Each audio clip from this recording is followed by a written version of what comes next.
A soft gasp, caught between a protest and a plea, was the only sound that mattered above the distant hum of New York City. Her fingers clenched the silk sheets, knuckles white against the deep gray fabric. "Julian, please, we shouldn't," she whispered, the words a ghost in the vast, opulent bedroom, but her protest was betrayed by the arch of her back, a silent surrender to the rhythm he commanded. His movement was slow, deliberate, a stark contrast to the chaotic storm inside her.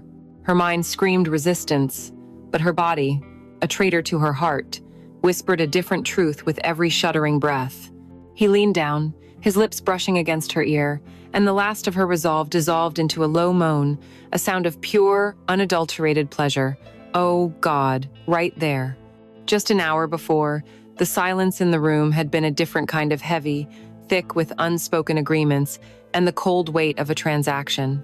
Alara stood before the floor-to-ceiling window of Julian Hayes's penthouse, wearing nothing but one of his silk dress shirts. It felt like a costume, a role she was playing for the night. Below, the lights of Manhattan glittered like a galaxy of fractured diamonds, so beautiful and so impossibly far away. The city was a living, breathing thing, indifferent to the small, sordid deal being made within these glass walls. She could still taste the expensive wine he'd poured for her, a dark cherry flavor that failed to mask the bitterness of her reality. She was here because of a number on a screen, a debt that belonged to Leo, the man she loved, the man she was betraying with every breath she took in this gilded cage. She heard him approach, his footsteps silent on the plush carpet. He didn't have to make a sound for her to feel his presence, a shift in the air, a sudden intensity that seemed to draw all the oxygen from the room. His hands came to rest on her waist, his touch gentle yet firm, a possessive gesture that sent a tremor through her. He smelled of expensive whiskey and clean, sharp cologne, a scent so different from Leo's familiar warmth. The city looks different from up here, doesn't it? Julian's voice was a low murmur, close to her ear, a voice accustomed to giving orders, to being obeyed. She could only nod, her throat tight. He wasn't just talking about the view, he was talking about power, about perspective. From up here, a problem like $80,000 seemed insignificant. From up here, a woman's body could become currency. This wasn't the first night, but the shame was still sharp, a fresh wound that refused to heal. She was here to pay a debt, a simple transaction. But as his thumb drew a slow, deliberate circle on her hip, her body began to hum with a forbidden warmth, a treacherous response to the man who was her boss, her savior, and her sin. Before Julian Hayes and the silk sheets and the silent transactions conducted in the sky, there was just Leo. His world, and hers, was confined to a 500-square-foot, one-bedroom apartment in Brooklyn, a space that felt less like a box and more like a nest they had painstakingly built together. It was a place of imperfect, beautiful things. A wobbly kitchen table bought from a thrift store, which they had sanded down and repainted a cheerful yellow on a long summer weekend. Walls covered in her preliminary sketches and his framed photographs of city architecture, a collage of their shared dreams. Their life was a mosaic of small, intimate rituals. The smell of the strong coffee he brewed for her every morning, the way he would instinctively reach for her hand when they walked down the street, the low murmur of their voices as they planned a future that always seemed just within reach. Alara loved him with a depth that sometimes frightened her. She loved the way his eyes crinkled at the corners when he smiled, the calloused feel of his hands from his work in construction, the unwavering belief he had in her talent, even when she doubted herself. He was her anchor, the steady beat beneath the frantic rhythm of her life. They were a team, navigating the currents of New York City with a shared sense of purpose, believing their love was the one currency that could never be devalued. But over the past few months, a subtle dissonance had crept into their harmony. The easy laughter that once filled their small apartment had become infrequent. Leo grew distant, a shadow of the vibrant man she knew. He'd come home late, the smell of stale cigarette smoke clinging to his jacket, even though he didn't smoke. He'd spend hours staring at his phone, his jaw tight, snapping at her when she asked if everything was all right. "It's just work, babe," he'd say, the words a flimsy shield against a truth she could feel but couldn't see. The space between them in their bed at night grew wider, an unspoken chasm filled with his anxiety and her growing fear. The breaking point arrived on a Tuesday night, with rain lashing against their window pane, each drop a tiny fist beating against the glass. Alara had made his favorite pasta, a peace offering she hoped would coax him out of his shell. He barely touched it. He sat at their little yellow table, staring into his plate, his face pale and drawn. She finally broke the suffocating silence. "Leo, please, talk to me. Whatever this is, we can fix it. We always do." That was what it took. Her simple, heartfelt plea, his composure shattered like fine glass. His shoulders began to shake, and a sound escaped his lips, a raw, broken sob that tore through Alara's heart. He buried his face in his hands, and the confession came tumbling out, a torrent of shame and terror. It wasn't work. It was poker. It started as a small, weekly game with some guys from a job site, a way to blow off steam. He won. At first, the thrill was intoxicating, the feeling of easy money, a potent drug. But then the wins turned to losses, and he started chasing them, convinced the next hand would be the one to make it all right. He borrowed money, not from a bank, but from a man whose name he spoke in a choked whisper, a loan shark with a reputation for brutal enforcement. Alara felt the air leave her lungs. The room began to tilt, the cheerful yellow of their table suddenly looking sickly and garish. "How much, Leo?"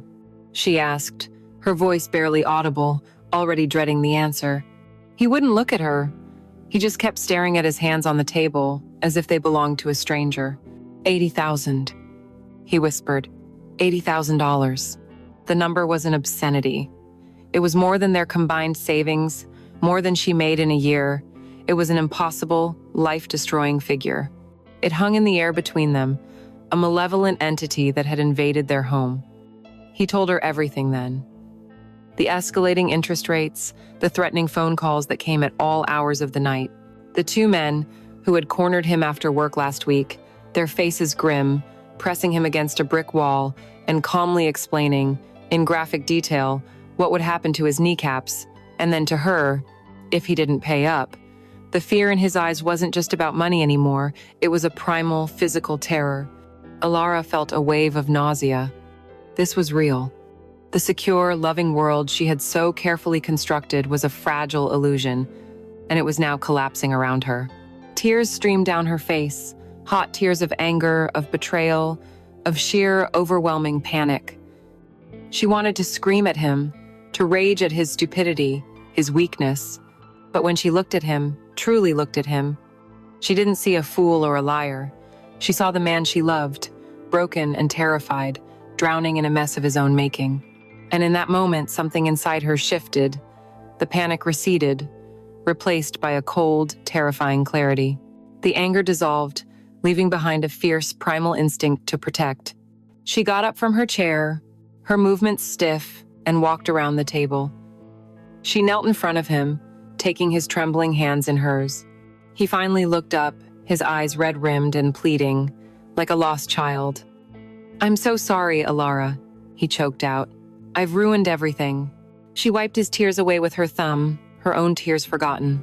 Her heart felt like a block of ice in her chest, but her voice was steady, infused with a resolve she didn't know she possessed.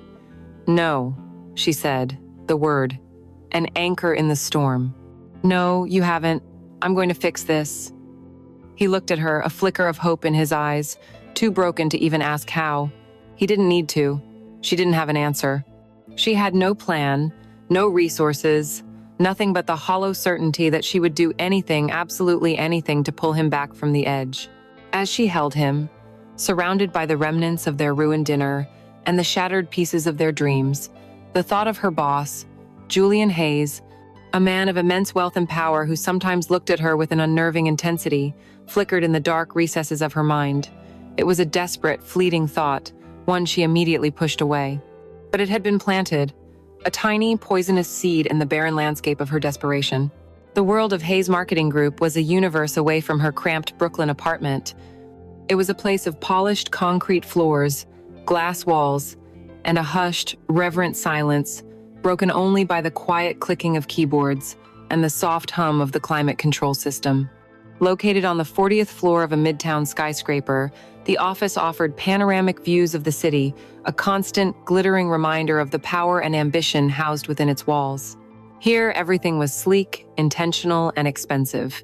Alara often felt like a carefully chosen art piece within the gallery, valued for her aesthetic contribution but easily replaceable. She was good at her job, exceptionally so. Her designs had a soulfulness that was rare in the sterile world of corporate branding, a quality that had earned her a coveted position at such a young age. But she was always aware that she was a guest in this kingdom, not a member of its royal court. The king, undoubtedly, was Julian Hayes. He wasn't a loud or bombastic leader. His power was a quiet, gravitational force that bent the entire office to his will. When he walked through the open-plan workspace, conversations would dip, postures would straighten, and a palpable wave of focused energy would follow in his wake.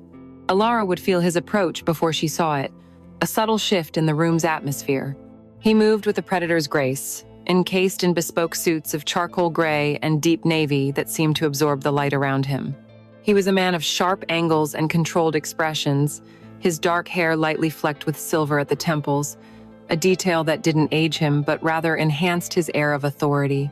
His gaze was his most potent weapon. It was sharp, analytical, and missed nothing. Alara had been the subject of that gaze more often than she felt comfortable with, long before Leo's world had come crashing down. It had started subtly.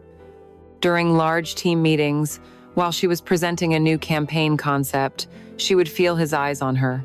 Others would be looking at the projected screen, at the data and the mock-ups, but Julian would be watching her. He watched the way her hands moved when she described an idea, the passion that lit up her face, the quiet determination in her stance. It wasn't a lecherous stare. It was something more unsettling, something proprietary. It felt as if he were cataloging her, assessing her worth beyond the designs she created. Then there were the summonses to his office, the glass-walled sanctuary that overlooked the entire city. The pretense was always work a minor tweak to a logo, a question about a font choice. But the conversations would inevitably drift. He would lean back in his vast leather chair, a picture of relaxed control, and fix her with that penetrating gaze. "You pour a lot of yourself into this work, don't you, Vance?" he asked once, his use of her surname feeling both formal and strangely intimate. "It's more than a job to you." She had simply nodded, unsure of how to respond. It was true, but hearing him articulate, it felt like he had read a page from her private diary. He noticed things no one else did. One afternoon, as she worked late to meet a deadline, he had walked past her desk on his way out. He paused, his shadow falling over her monitor. She looked up, startled. "That shade of blue," he said, his voice a low baritone that cut through the office's silence. "It's melancholic, but hopeful. An unusual choice for a financial client." He held her gaze for a moment longer than necessary. It was the right one. And then he was gone, leaving her with a racing heart and a strange feeling of being seen, truly seen, in a way that was both flattering and deeply unnerving. She would dismiss these encounters as the quirks of a demanding, observant boss.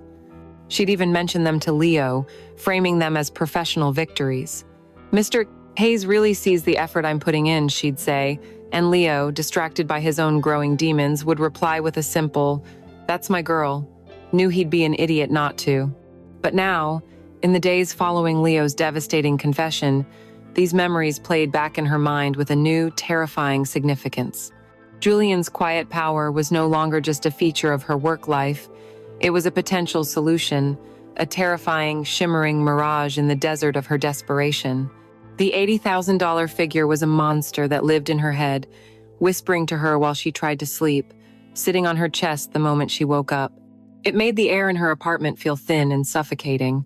But at the office, in the controlled, powerful atmosphere that Julian curated, the monster seemed to shrink. Here, $80,000 was a rounding error on a budget sheet, a bar tab for a client dinner. The chasm between her world and his had never seemed so vast or so horribly, tantalizingly bridgeable. She found herself watching him now, not with nervous awareness, but with a hunter's focus. She watched him command a boardroom with a few quiet words. She watched him sign off on million-dollar deals without flinching. She saw the deference he received from everyone, the absolute certainty of his place in the world. He was a man who solved problems. He was a man who took what he wanted. His intense gaze no longer felt merely intimidating. It felt like an invitation, a challenge. She began to wonder if he saw the desperation etched onto her face, the sleepless nights carved under her eyes. She wondered if that silent, observational nature of his had already diagnosed her problem. As she sat at her desk, staring at the polished wood of his closed office door, the idea she had tried so hard to crush, the one that felt like a betrayal to even consider, began to take root. It was a monstrous, unthinkable plan. But in a world where she had no good options left, the unthinkable was beginning to feel like the inevitable. The decision solidified in the quiet hum of a Wednesday afternoon, a cold, hard lump in the pit of her stomach. For 2 days, Alara had moved through her life like a ghost, haunted by the specter of Leo's debt. Every option she had explored was a dead end. Bank loans were impossible without collateral. Payday lenders offered predatory rates that would only dig them deeper. There was no one to turn to, no family with that kind of money, no easy way out. There was only Julian Hayes, a man who existed in a stratosphere where $80,000 was a triviality and who watched her with an intensity that she was now forced to reinterpret. The walk from her cubicle to his corner office felt like a mile-long journey across a frozen lake, the ice threatening to crack with every terrified step. The ambient noise of the office, the gentle chatter, the ringing phone seemed to fade into a dull roar, replaced by the frantic drumming of her own heart against her ribs. She raised a trembling hand and knocked on the heavy oak door, the sound unnaturally loud in the hallway. "Come in," his voice answered, calm and steady. She pushed the door open and stepped inside. The room was intimidating, a testament to his success. One wall was a solid pane of glass offering a god's eye view of the city below. The other walls were lined with books and abstract art. His desk, a vast expanse of dark polished wood, sat like an altar in the center of the room, creating an immediate and unbridgeable distance between them. He was on the phone, but he motioned for her to sit in one of the low leather chairs opposite him. She obeyed, perching on the edge of the seat, her hands clasped so tightly in her lap that her knuckles turned white. He finished his call with a few curt words, then placed the receiver down and gave her his full, undivided attention. The silence stretched, and Alara realized with a jolt of panic that he was waiting for her to speak. He wasn't going to make this easy.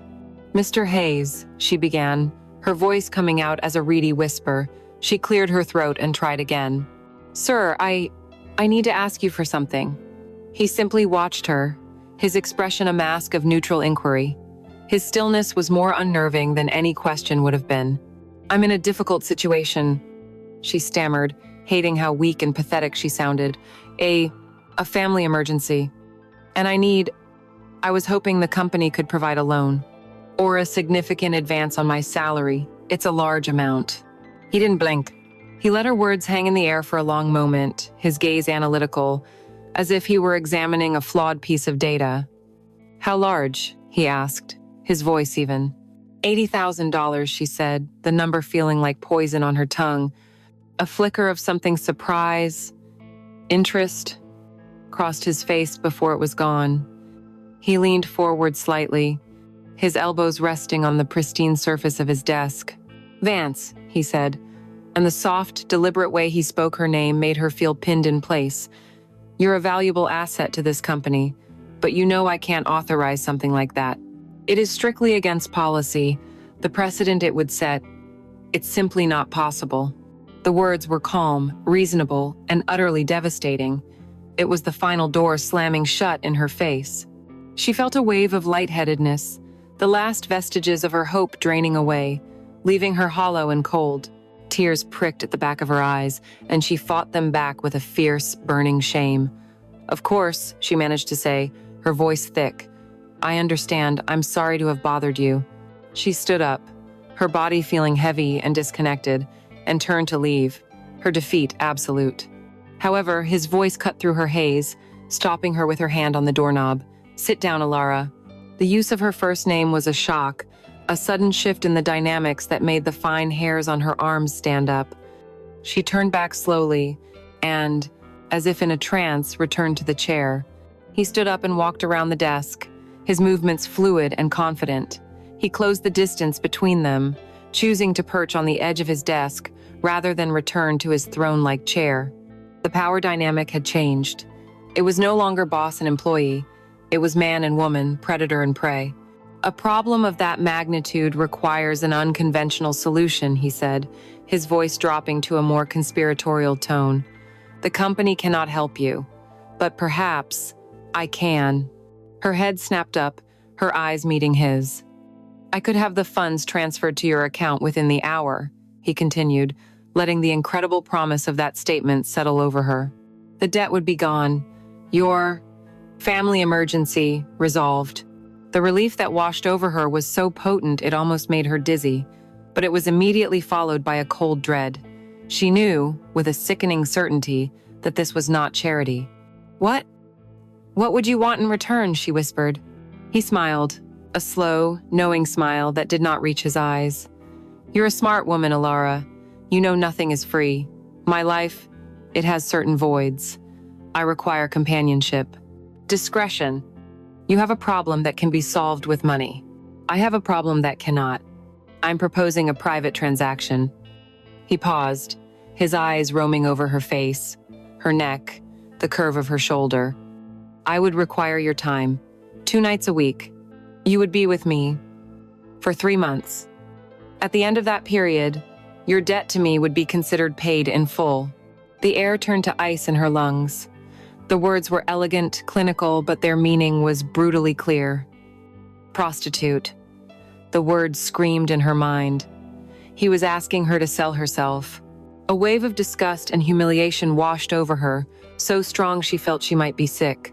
She wanted to run, to slap that calm, handsome face, to scream at him for his audacity.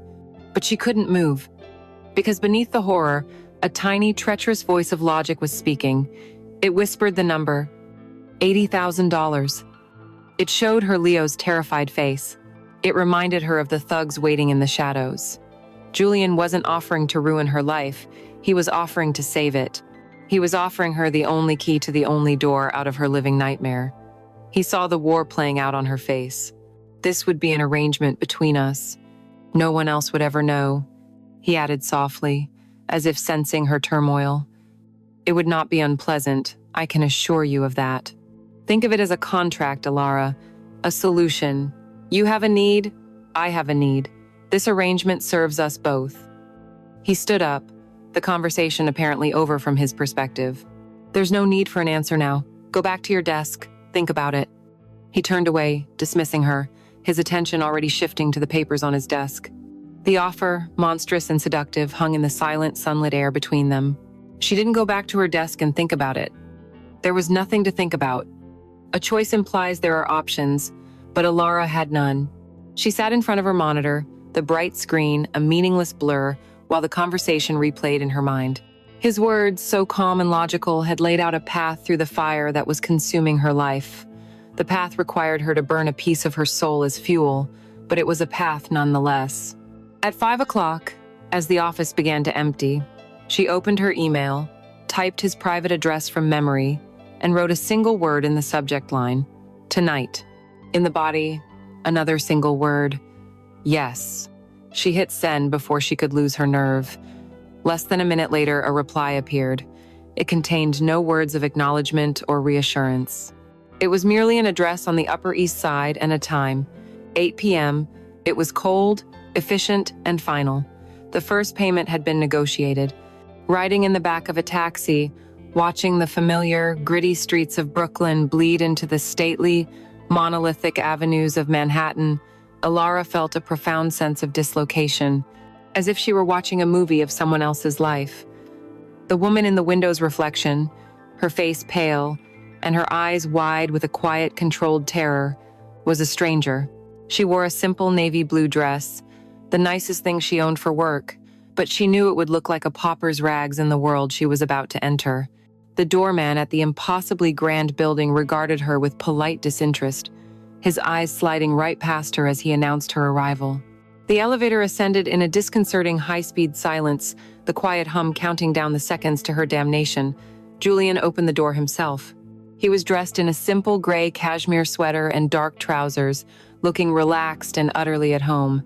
He stepped aside to let her in, and her breath caught in her throat. The apartment was breathtaking, a cavern of glass and minimalist design that seemed to float above the glittering city. It was beautiful, but it felt cold, unlived in, like a museum exhibit on wealth. "Can I get you a drink?" he asked, his voice the same calm baritone from his office. "Scotch?" It wasn't really a question. She nodded numbly, needing something to steady the violent trembling in her hands. He poured 2 glasses of a dark amber liquid, the clink of the heavy crystal, the only sound in the room. He handed one to her, his fingers brushing hers for a fraction of a second. The contact was electric, and she recoiled slightly. She took a large sip of the scotch, the fiery liquid searing a path down her throat, a welcome pain that momentarily distracted from the dread.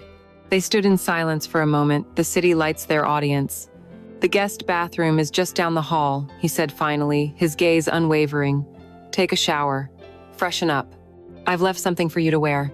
It was an order, delivered with the casual authority of a man who had never had one disobeyed.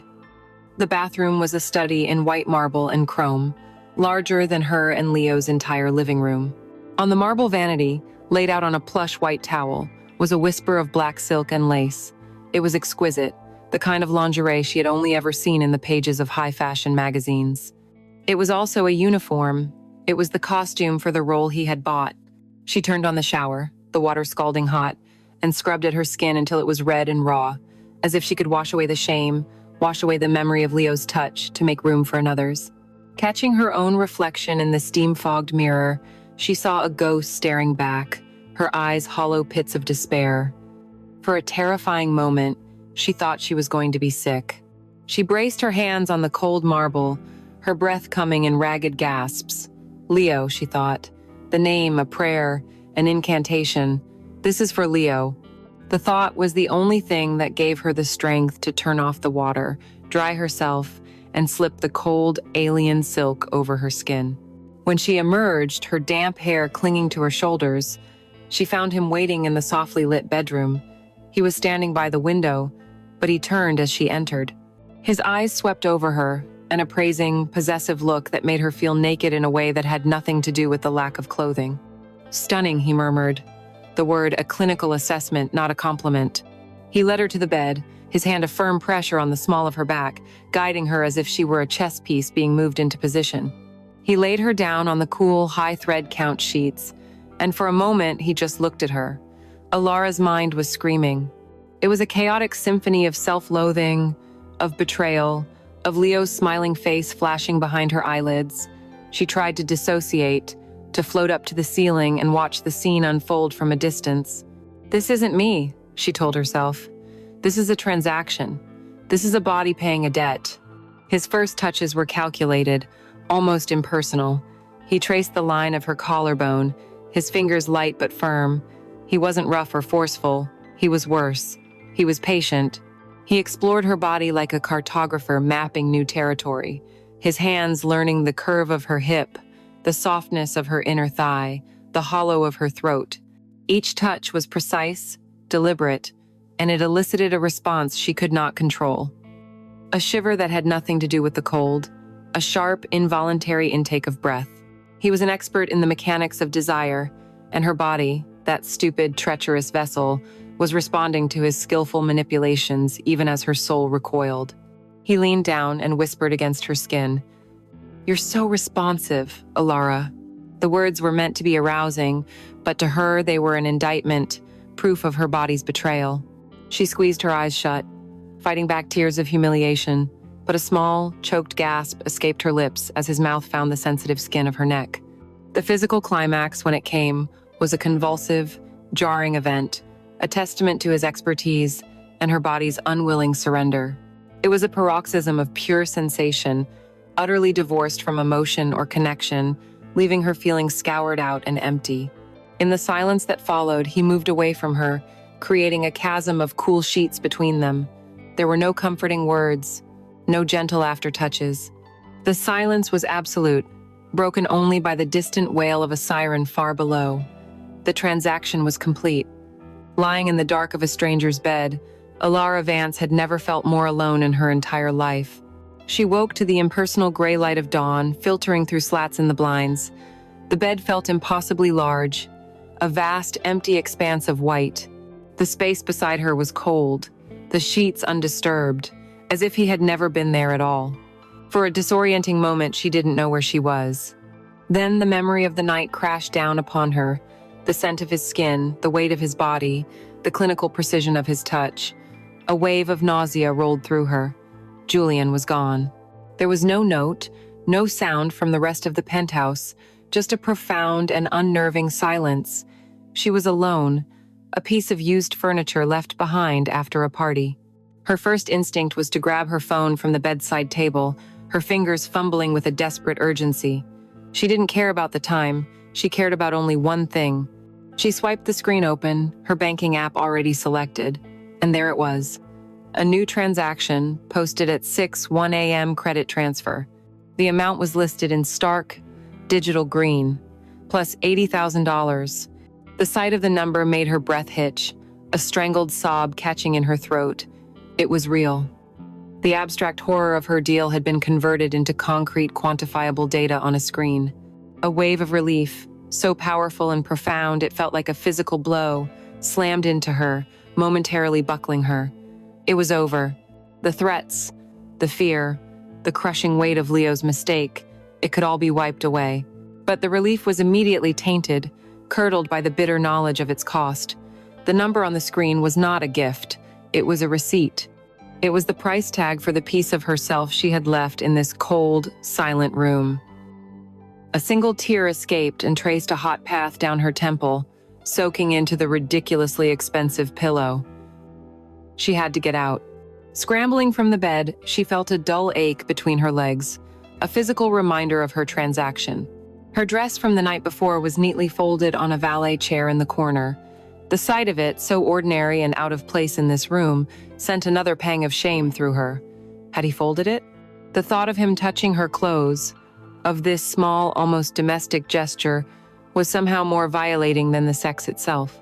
She dressed with frantic, clumsy movements, her skin crawling as if the silk of his sheet still clung to her. She didn't dare look in the mirror. She just wanted to escape, to erase herself from this place before the sun rose any higher, before she had to risk seeing him again. Slipping out of the bedroom, she moved through the silent penthouse like a thief, her bare feet silent on the cold marble floors. The apartment was empty, sterile, showing no signs of life. It was as if she had been the only person here all along, a ghost haunting a rich man's mausoleum. She let herself out the heavy front door without making a sound, and didn't start breathing properly until the elevator was descending, carrying her away from the sky and back down to earth. The taxi ride back to Brooklyn was a jarring transition between worlds. The rising sun glinted off the sleek glass towers of Manhattan, a city of wealth and power she had just been a pawn in. As the cab crossed the bridge, the landscape shifted to the familiar, gritty brick and bustling streets of her own neighborhood. The world was waking up, people grabbing coffee, delivery trucks rumbling down the street, the rhythm of normal life starting its daily beat. She felt like a foreigner in her own life, a spy returning from a mission with a secret that had irrevocably changed her. She found Leo right where she had left him, asleep on their worn-out sofa, still fully dressed. He looked haggard, his face etched with the worry of a sleepless night. The sight of him, so vulnerable and beloved, was a dagger in her gut. He stirred as she quietly closed the door, his eyes snapping open. "Alara?" he croaked, sitting up instantly. "Oh God, where have you been? I was going crazy." He rushed to her, his face a mask of frantic relief, and wrapped his arms around her. "I called you 100 times." She stiffened in his embrace, her body instantly rejecting his touch. She forced herself to relax, to melt against him as she always had. "I'm sorry," she murmured into his chest, the lie already forming on her tongue. "My phone died. It was a crazy night at work." He pulled back, his hands on her shoulders, his eyes searching hers for the answer to the only question that mattered. "The money?" he whispered, his voice trembling with hope and fear. This was it. The performance of her life. She took a deep breath, marshaling the lie she had constructed in the back of the cab. "It's done," she said, injecting a note of exhausted triumph into her voice. "The Sterling campaign, Julian loved my pitch. He called it a complete game changer. He said the client signed off on everything immediately. He authorized a massive project advance, called it a talent retention bonus, a way to make sure I don't get poached before the campaign launches. It's structured as an advance against my future salary and bonuses, so we'll have to be careful for a while, but Leo, the money is in my account. All of it. The transformation in him was instantaneous. The fear and exhaustion vanished from his face, replaced by a look of pure, unadulterated joy. A wild, incredulous laugh bubbled out of him. "No way," he breathed, his eyes shining with unshed tears. "No fucking way. Alara." He grabbed her and lifted her off the ground, swinging her in a circle, his laughter echoing in their small apartment. "You did it! You amazing, brilliant woman, you did it! You saved us!" He set her down and kissed her, a deep, passionate, grateful kiss. And as his lips moved against hers, all Alara could feel was the ghost of Julian's touch. All she could taste was the bitter aftertaste of scotch and shame. Leo's joy was a blinding, brilliant light, but it only served to illuminate the dark, ugly secret she was now hiding. She had to force her arms to wrap around his neck, force her lips to respond, force her body to accept the embrace of the man she had just sold her soul to save. He pulled away, his forehead resting against hers, tears of relief streaming freely down his cheeks. "We can pay him back today, Alara. We can be free. You've given us our life back." He saw her as his hero, his savior, and in that moment she had never hated herself more. He was celebrating their freedom, but she knew with a certainty that chilled her to the bone that she had just traded his cage for a gilded one of her own. The financial debt was settled. A new, far more insidious one was just beginning. The week between the first night and the second was a strange, surreal performance. On the surface, life for Alara and Leo had returned to an idyllic normal. The $80,000, a monstrous sum that had almost destroyed them, was transferred to the loan shark, and the threatening calls stopped. The palpable cloud of fear that had been suffocating their small apartment lifted, replaced by a giddy, almost manic sense of relief. Leo was himself again, charming, attentive, and full of plans for their future. He treated Alara like a queen, his eyes shining with an adoration that now felt like a hot brand on her skin. He saw her as his savior, the brilliant, resourceful woman who had single-handedly pulled them back from the brink. He had no idea she was a ghost, an actress playing the part of the woman he loved, while the real Alara was trapped in a silent, screaming prison of her own making. As Thursday approached, a cold, familiar dread began to coil in her stomach. This was no longer a single, desperate act born of panic. It was a schedule, a routine, a part of her life. She lied to Leo, a practiced ease to her words that horrified her, telling him about a late-night project for the Sterling campaign that required her presence at the office. He kissed her goodbye, his touch lingering on her waist, and told her not to work too hard. The hypocrisy was a bitter acid in her throat. This time, the taxi ride to the penthouse felt different. The raw terror of the first night had subsided, replaced by a grim, weary resignation. She knew what to expect, what was required of her. The horror was not in the unknown, but in the dreadful familiarity of the transaction. When Julian opened the door, the atmosphere was immediately, subtly different. He was still dressed in his suit from the office, though his tie was loosened and his collar unbuttoned. Instead of the silence and the immediate offer of hard liquor, the faint sound of a jazz piano trio drifted from hidden speakers, and the air was filled with the rich aroma of garlic and wine.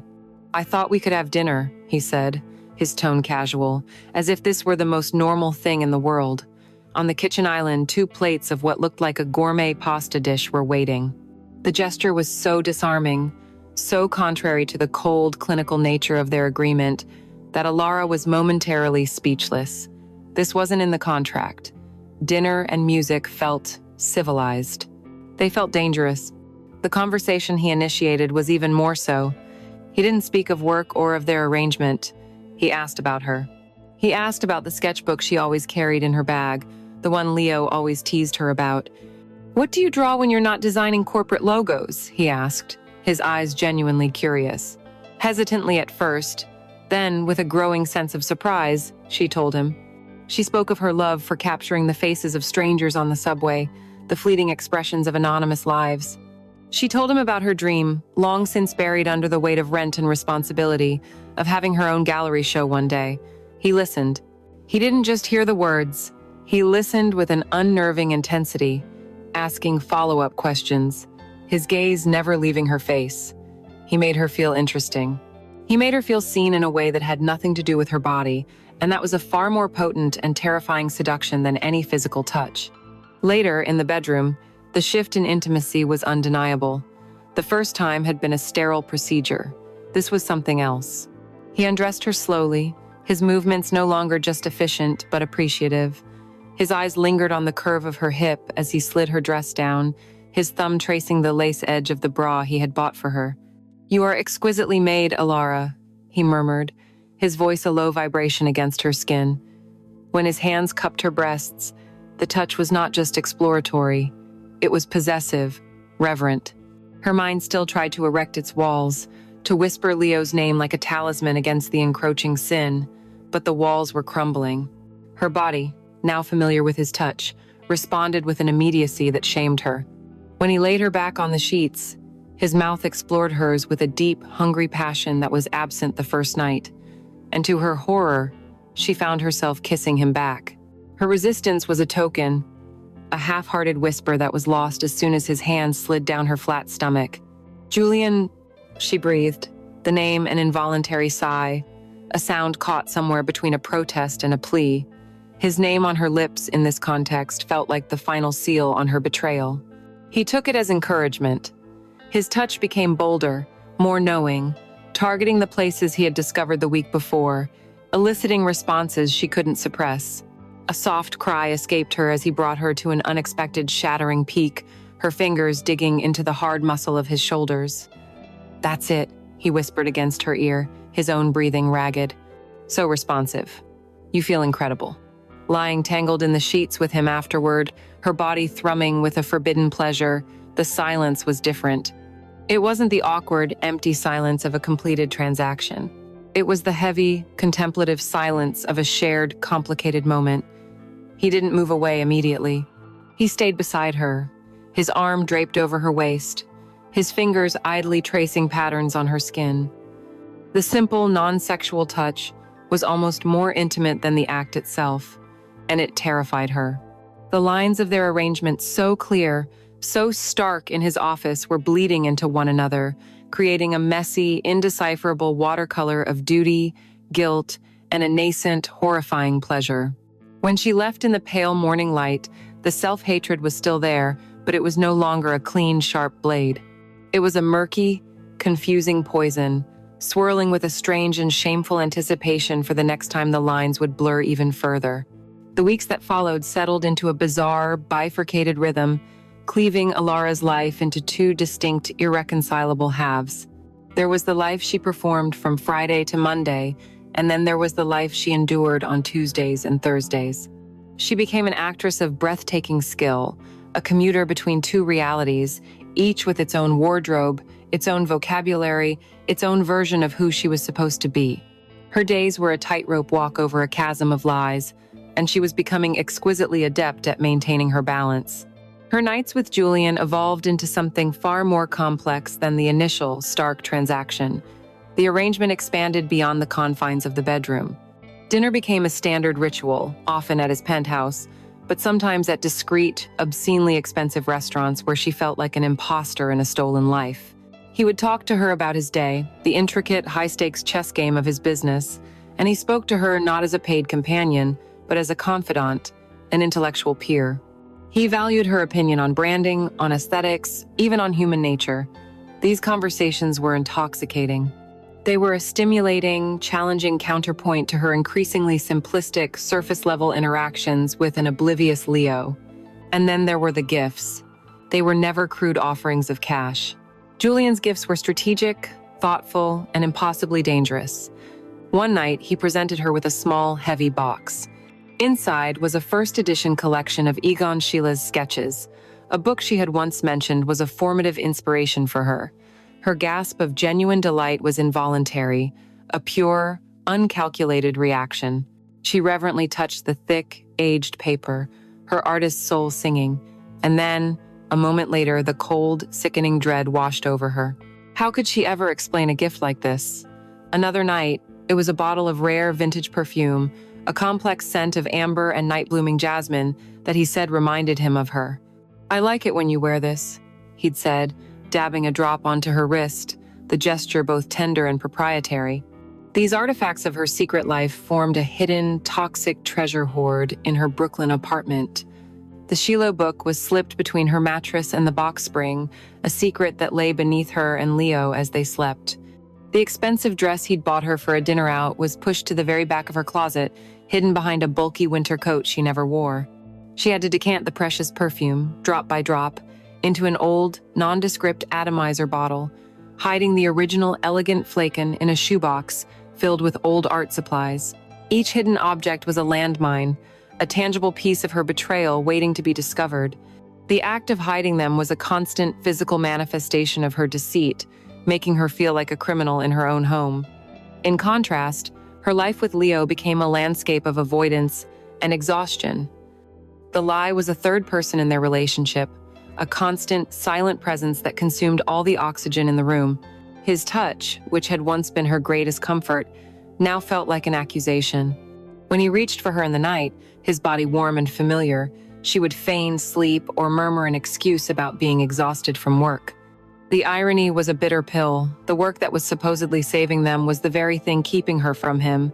The guilt was a physical entity, a sour taste at the back of her throat. She watched him laugh at a stupid television show, his face open and free of the worry that had almost broken him, and a chasm would open up inside her. She had done this for him, for this exact expression of carefree happiness. But in doing so, she had placed herself on the other side of an impassable divide. She was the guardian of his peace, a peace bought with her own defilement. The comparison between the two men began as a whisper in the back of her mind, a traitorous thought she would immediately try to crush, but it persisted, growing louder. Leo was sweet. He was her history. He was the man she had fallen in love with, but his world now felt so small.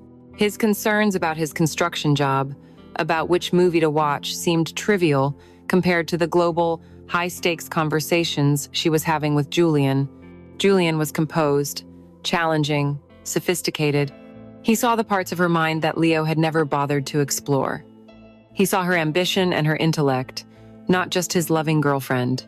The thought made her sick with self-loathing, but it was also undeniably, terrifyingly true. One evening, the two worlds nearly collided. She and Leo were curled up on the sofa, a rare moment of quiet domesticity. Her phone, lying face down on the coffee table, buzzed. Before she could react, Leo picked it up. "Hey, you got a text," he said casually, turning it over. The screen lit up with the preview banner. The name read, Julian Hayes. The message was professionally sterile. "Confirming our dinner meeting at 8 p.m. on Tuesday. The usual place." Her heart stopped. For a terrifying second, she saw everything unraveling. But Leo, in his trusting innocence, simply frowned. "Geez, your boss doesn't let up, does he? A dinner meeting on a Tuesday night?" Alara snatched the phone, her movements jerky, her heart hammering against her ribs. It's with the Sterling client," she lied, her voice miraculously steady. "A final sign-off. Julian's a bit of a slave driver." Leo just shook his head sympathetically. "Well, at least he's paying you what you're worth," he said, pulling her closer. "My hero." He kissed the top of her head, completely oblivious to the fact that she had just been seconds away from total implosion. She leaned into him, her body rigid with the aftershock of adrenaline, and forced herself to smile. She was living two lives, but the terrifying truth was that she was beginning to feel like she had no life at all. She was not Julian's lover, and she was no longer truly Leo's partner. She was a secret, a ghost haunting two different homes, belonging in neither, and slowly, irrevocably, losing herself in the space between. It was a Tuesday in the second month of their arrangement, and Alara walked to the penthouse with the now familiar sense of weary resignation. She had her role down to a science: the appreciative dinner guest, the engaging conversationalist, the willing body. She was prepared for the routine, for the careful dance of transaction and simulated intimacy. But when Julian opened the door, The mask she had prepared was rendered useless. The man before her was not the composed, powerful CEO she knew. His tie was gone, his sleeves were rolled up, and his face, usually a study in controlled impassivity, was etched with a profound and unguarded melancholy. The air in the apartment was still and heavy, and he held a half-empty glass of whiskey in his hand. He didn't greet her with his usual cool appraisal or lead her towards the dining table. He simply gestured vaguely towards the sprawling living area, where the lights were dimmed low. "Pour yourself a drink if you want one," he said, his voice rough around the edges. He walked to the vast window and stood there, his back to her, looking down at the indifferent city. The carefully constructed artifice of their arrangement dissolved in an instant, replaced by a tense, uncertain silence.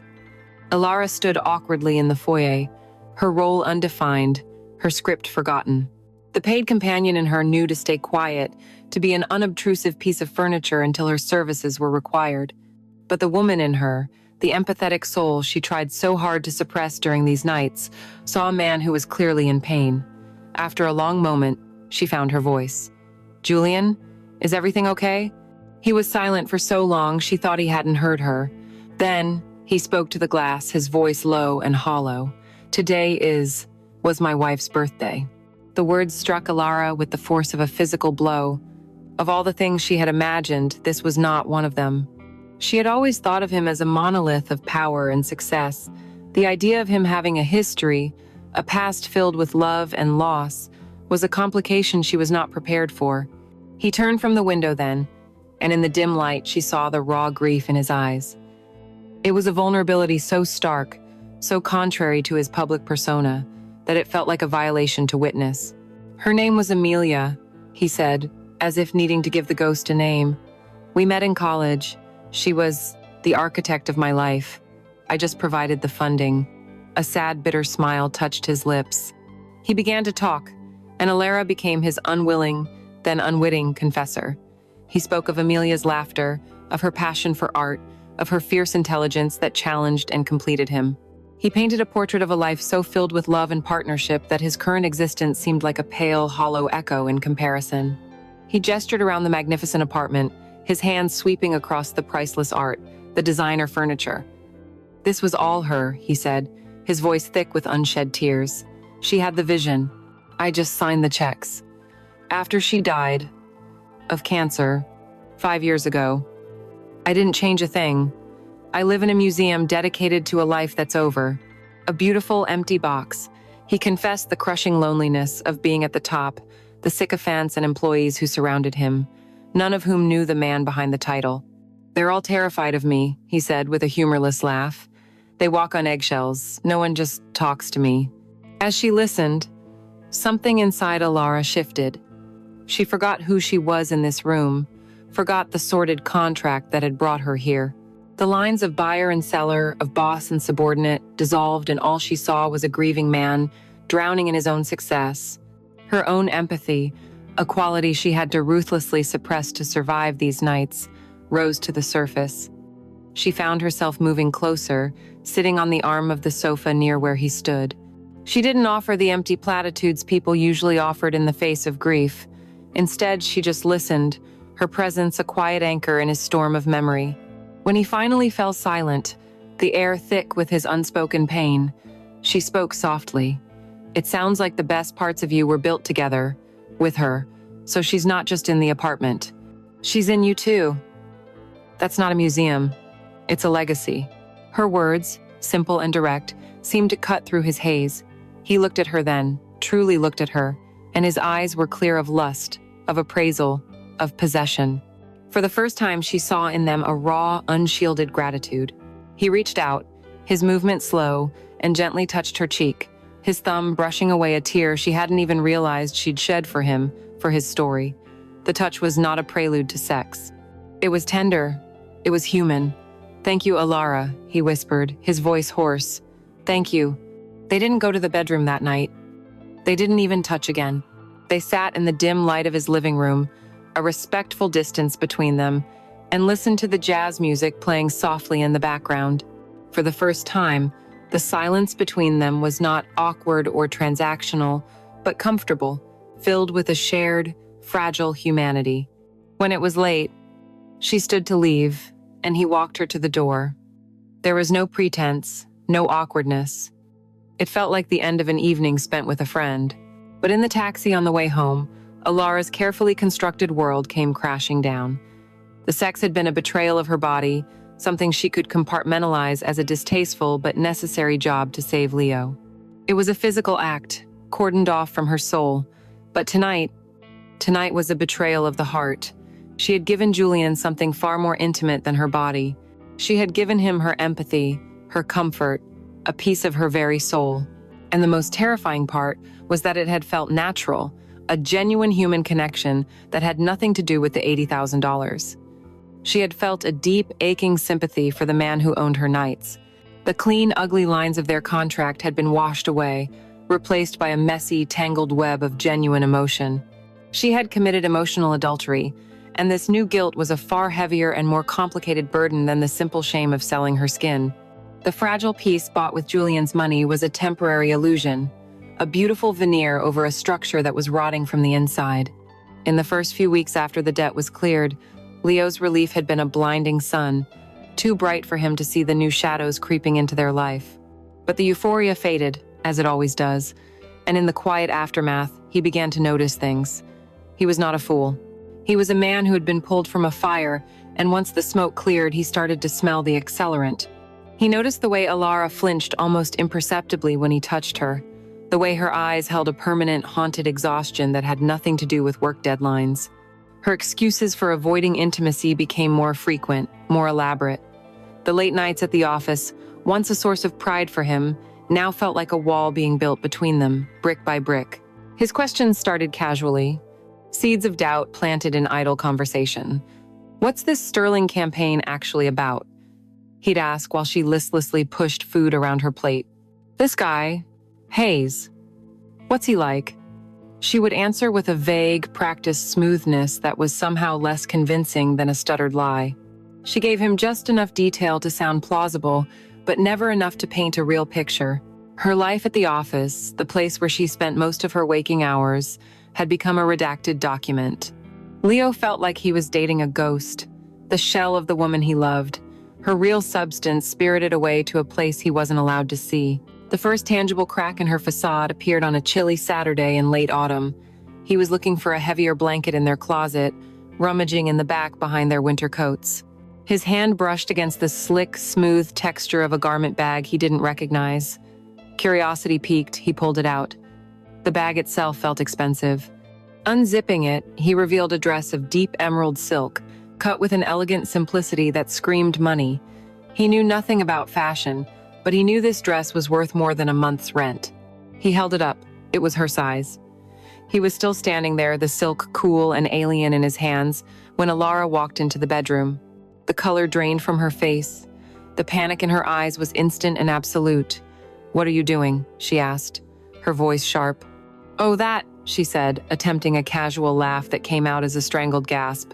It's a sample from a photo shoot. For the campaign. It has to go back on Monday." The lie was clumsy, pathetic. He looked from the dress to her terrified face, and for the first time, a truly ugly suspicion took root in his heart. He didn't push it, not then. He just zipped the dress back into its bag, a cold knot forming in his stomach, and said, "Okay." But the trust, the bedrock of their entire relationship, had been fractured. The final, fatal blow came 2 weeks later. It was a Thursday night, one of Alara's scheduled late nights. She had been in the shower, washing away the scent of Julian's penthouse, when her phone, left charging on their nightstand, lit up. Leo was lying in bed, trying to read, but the words on the page were a meaningless jumble. His mind was a storm of suspicion and fear. When the screen illuminated, he glanced over. It was a text message from Julian Hayes. And this time, his eye caught the preview text before the screen went dark. It wasn't about a client meeting or a project deadline. The words burned themselves into his memory. "I'm still thinking about our conversation. It meant a great deal. Thank you for listening." The blood in his veins turned to ice. Our conversation. It was intimate. It was personal. It was the key that unlocked every other lie, Every late night, every flinch, every sad, distant look in her eyes. The silk dress, the exhaustion, the $80,000 bonus that had appeared like a miracle. It was all a lie. When Alara came out of the bathroom, wrapped in a towel, her hair damp, she found him sitting on the edge of the bed, her phone in his hand. The look on his face was one of such cold, quiet devastation that she stopped dead, her heart seizing in her chest. "Leo?" she whispered. He didn't look up at her, he just stared at the phone. "Who is Julian Hayes?" he asked, his voice flat, devoid of emotion. "I told you," she said, her own voice trembling. "He's my boss." "Right. Your boss," he said, finally lifting his head. The love in his eyes was gone, replaced by a contempt that was more painful than any rage would have been. "The man who miraculously gave you a bonus that exactly matched my gambling debt. The man who buys you $1,000 dresses for photo shoots. The man who texts you at 10 o'clock at night to tell you how much your fucking conversations meant to him." He stood up, his movements stiff with a barely controlled fury. "Talk to me, Alara. But for the love of God, for once, stop lying." He had offenses crumble. The entire architecture of her deceit, so painstakingly constructed over the months, collapsed into ruin. Sobs racked her body, a storm of guilt and shame she could no longer contain. The truth came out, a hideous, garbled confession, punctuated by tears and desperate pleas for him to understand. "I did it for you," she cried, the words she had clung to as her justification now sounding hollow and pathetic even to her own ears. "We were going to lose everything. They were going to hurt you. There was no other way." He listened, his face a mask of stone. When she was finished, her words hanging in the air like poison, he let out a harsh, broken laugh. "For me?" he said, the words dripping with venom. "You did this for me? Do you have any idea what you're saying? You think my love, my self-respect, is worth $80,000? You think I wanted to be saved by you selling yourself to your rich, powerful boss?" He took a step closer, his voice dropping to a raw, ragged whisper. "You didn't save me, Alara. You emasculated me. You took away the one thing we had that was real, and you wiped your feet on it.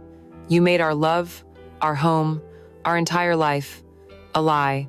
The truth of his words was an agony beyond anything she had ever felt. He was right. In her desperate attempt to save their life, she had destroyed their love. He stared at her for a long moment, as if trying to find the woman he once knew in the face of the stranger standing before him. He found nothing. With a final, shuddering breath, he turned away from her and walked to the closet. He pulled out a duffel bag and began to pack, his movements sharp and efficient. He didn't speak. The silence was absolute, filled only by the sound of her own wretched sobs. When he was done, he walked to the door, not even giving her a parting glance. His final words were spoken to the empty air. "I don't even know who you are anymore." And then he was gone. The soft click of the door latched the sound of her world ending. The silence in the Brooklyn apartment was a living entity. In the days following Leo's departure, it had grown and expanded, filling every corner, swallowing every sound. It was heavier than grief, colder than loneliness. It was the sound of a vacuum, the noise of a life that had been entirely scooped out. Leo had taken everything that mattered, the laughter, the arguments, the history. All that was left were the objects, the thrift store furniture and her own sketches on the walls, now all mocking testaments to a future that would never happen. Alara moved through the space like a phantom, her feet shuffling, her body running on a low, grim hum of autonomic function. Eat, sleep, work, repeat. The world outside her window continued, but hers had stopped, frozen on the image of Leo's face. The love curdled into contempt, and the soft, final click of the closing door. And then it was Tuesday. The final Tuesday. The last payment. The thought of it was both horrifying and, in a strange way, a relief. It was the last piece of the ugly architecture she had built, and once it was done, the structure would be demolished. The original purpose of the deal saving Leo was now a bitter, tragic irony. She was no longer doing this for him. She didn't know who she was doing it for anymore. Perhaps she was just a creature of obligation, a ghost compelled to finish her haunting.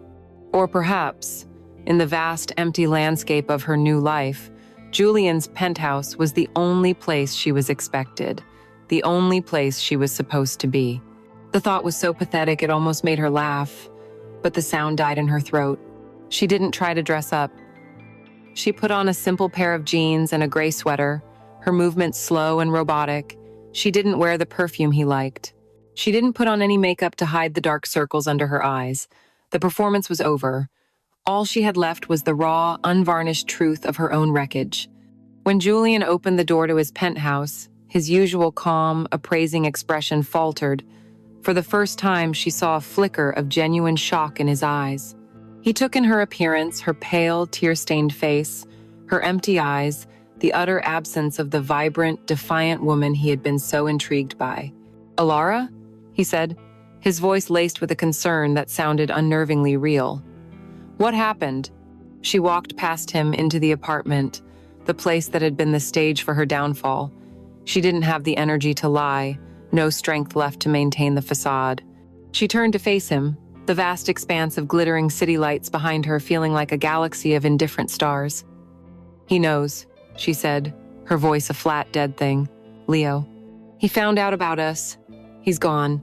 She delivered the news with no emotion, a simple statement of fact. It was the summary of her life's complete and utter implosion. Julian was silent. He closed the door, the sound echoing the one that had sealed her fate days earlier.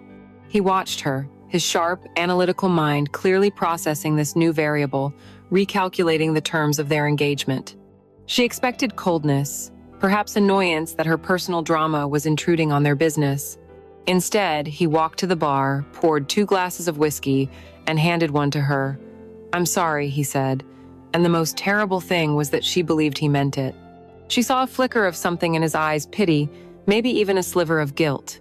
He was the architect of this ruin, and for a moment, he seemed to be surveying the damage he had wrought with a shred of regret. There was no dinner. There was no pretense. They stood in the quiet of his living room, 2 solitary figures in a glass cage. The original contract, the terms of her surrender, felt like a document from another lifetime. "You don't have to be here tonight," he said, his voice quiet. "The debt, consider it settled."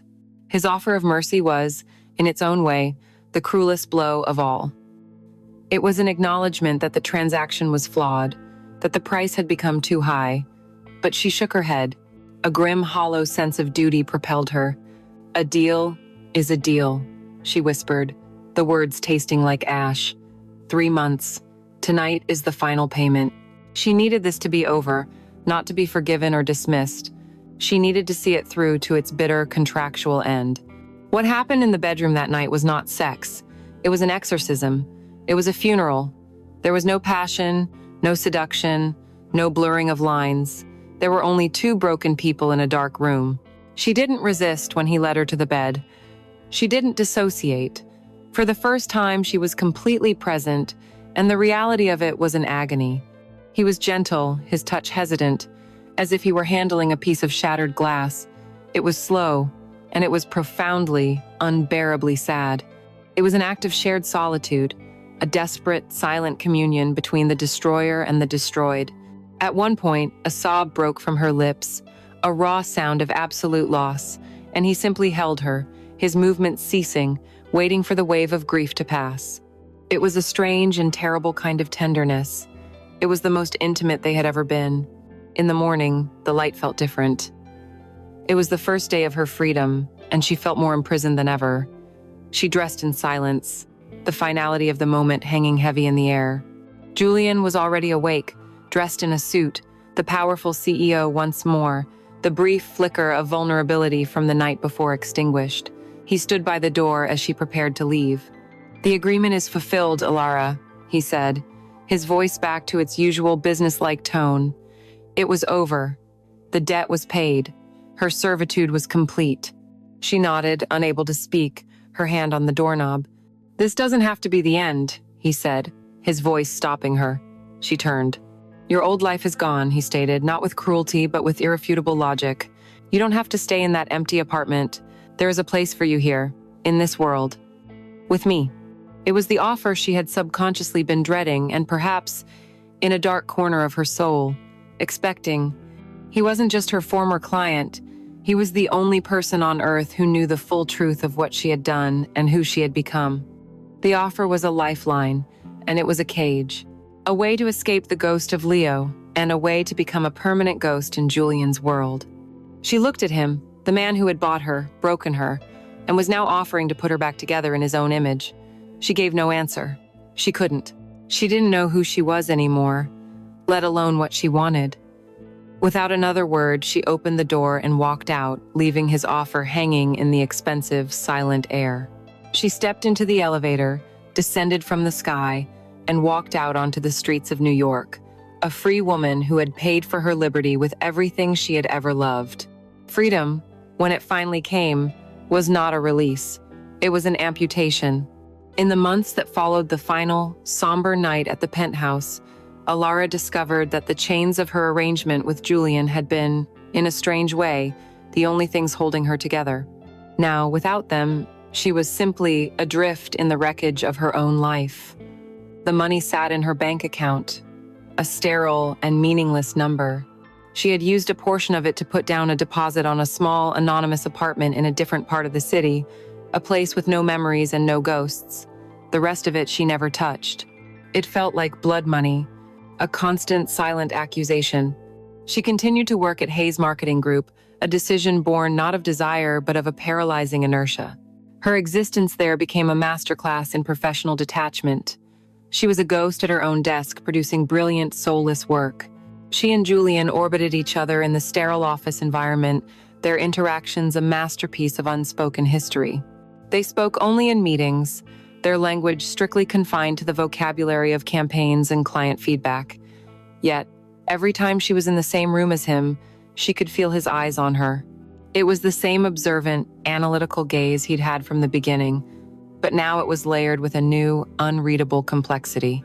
His offer to her, the offer of a place in his world, had never been repeated, but it hung in the air between them, a permanent, unanswered question. She was his secret, and he was hers. They were bound not by a contract of flesh, but by the shared, intimate knowledge of the destruction they had caused. The Brooklyn apartment was the last piece of her old life she had to dismantle. She had put it off for weeks, the task too monumental, too painful to contemplate.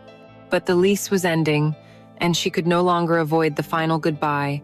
She spent a Saturday surrounded by cardboard boxes, taping up the physical remnants of her love for Leo.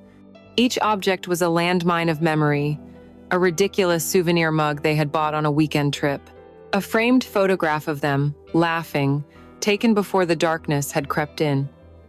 She held the photo in her hands, tracing the outline of Leo's happy, oblivious face. She had done all of this for the man in this picture, and in doing so had ensured that he could never exist again. The grief that washed over her was a physical force, a wave that buckled her knees and left her sobbing on the floor amidst the debris of her past. She wasn't just mourning Leo. She was mourning the woman in the photograph, the naive, hopeful girl who believed that love could conquer anything. That girl was gone forever, another casualty of the deal. It was in that moment, sitting on the dusty floor of her empty past, that a decision finally crystallized. Her life had been dictated by a debt to Leo, then by a debt to Julian. She had fulfilled her obligations to both men, at the cost of her own soul. The only debt left to pay was to herself. The following Monday, she walked into Julian's office for the first time since their arrangement had ended. She didn't knock. She held a single white envelope in her hand. He looked up from his work, his expression showing a flicker of surprise. He gestured for her to sit, but she remained standing, the position of a supplicant no longer a role she was willing to play. "I won't be staying with the company," she said, her voice clear and steady in the quiet room. She slid the envelope across the vast, polished desk. It was her letter of resignation. He looked at the envelope, then back at her, his face a mask of cool neutrality. He didn't seem angry, perhaps only intrigued.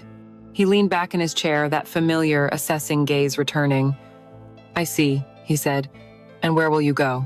"I don't know," she answered, and the honesty of it was both terrifying and liberating. "My offer still stands, Alara," he said, his voice a low, persuasive murmur. "You don't have to struggle. You have a brilliant mind. There is a place for you here, a real place." She looked at him then, the man who had been her boss, her buyer, her confessor, and her sin. She saw the gilded cage he was offering, a life of comfort and intellectual stimulation, forever under his shadow, forever defined by the transaction that had brought them together. And for the first time in a long time, she knew what she wanted. "The price is too high," she said softly.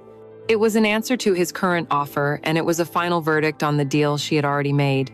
A long silence passed between them. He gave a slight, almost imperceptible nod, a gesture of defeat or perhaps of respect. He had lost his investment. "Good luck, Alara," he said, and it sounded, for all the world, like he meant it. She walked out of his office, out of the building, and into the chaotic, vibrant pulse of the New York City afternoon. She didn't look back. She had no job. She had no lover.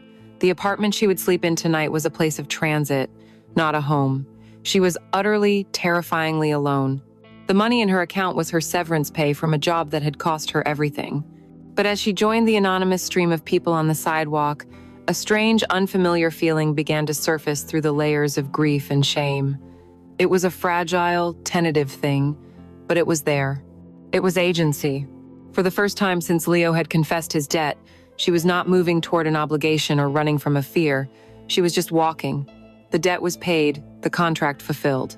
Her freedom had been purchased at an unimaginable price, and now, standing under the vast open sky, she had to face the haunting, terrifying, and ultimate question. What on earth was she supposed to do with it?